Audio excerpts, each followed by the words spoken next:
كان في اسانسير، ولما الناس تفتح الاسانسير في اسد. حسين على الهوا. انا عارفه الوش ده بس معرفش مين ده. حسين الامام. حسين الامام ده حسين الامام ده يعني مش قديم طبعا، ده جديد يعتبر. استاذ حسين. ايوه بيطلع يتكلم بقى على حاجات رمضان. اللي هي ايه؟ معرفش.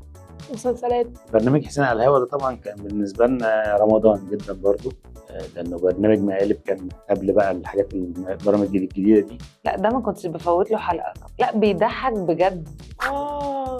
برامج المقالب بس مش حاساه ده. عشان خاطر راجل وقور طبعا، راجل وقاعد بيتكلم في حاجات ويتكلم معانا في حاجه. كان بيستضيف فيه نجوم ويعمل فيهم مقالب، وكانت بدرية طلبة هي اللي بتتكلم في التليفون. ايوه. وهو كمان عنده طريقه كده مستفزه جدا، وعنده ثبات انفعالي نرفز. انا اول برنامج مقالب اتفرجت عليه كان رومانس.